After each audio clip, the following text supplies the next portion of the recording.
Kondisi Wakil Bupati Indramayu, Luki Hakim, sungguh memprihatinkan. Sebagai pejabat publik, ternyata dia sangat berbeda dari yang lain. Berdasarkan pengakuannya, Luki tak punya ajudan dan asisten pribadi. Bahkan nomor handphone Gubernur Jawa Barat Ridwan Kamil, Luki pun tak memilikinya. Hal inilah yang membuat mantan bintang film itu sulit berkomunikasi dengan sang bos Jawa Barat. Sebelumnya, Ridwan Kamil juga menghubungi Luki terkait keputusannya yang kontroversial, yakni mundur dari Wakil Bupati Indramayu.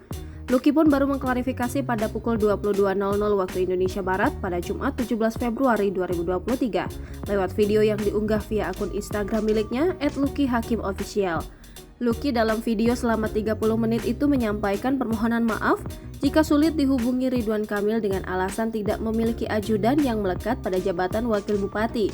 Ia juga mengaku sulit menghubungi Ridwan Kamil karena tidak tahu nomor ajudan gubernur. Luki mengaku ia berinisiatif mencari keberadaan Ridwan Kamil. Setelah mengetahui keberadaan Gubernur Jawa Barat ini, Luki kemudian berangkat dari Jakarta menuju Bandung.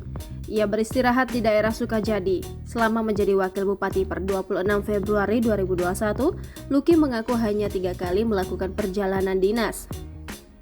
Terakhir kali ia melakukan perjalanan dinas adalah 2 tahun lalu saat bertemu dengan Wakil Bupati Bandung Barat, Hengki Kurniawan.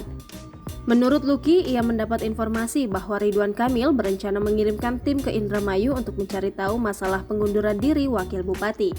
Namun, ia khawatir tim tidak akan mendapat informasi apapun karena kantornya kosong dan tidak ada staf lagi. Luki pun siap menemui Ridwan Kamil terkait pengunduran dirinya.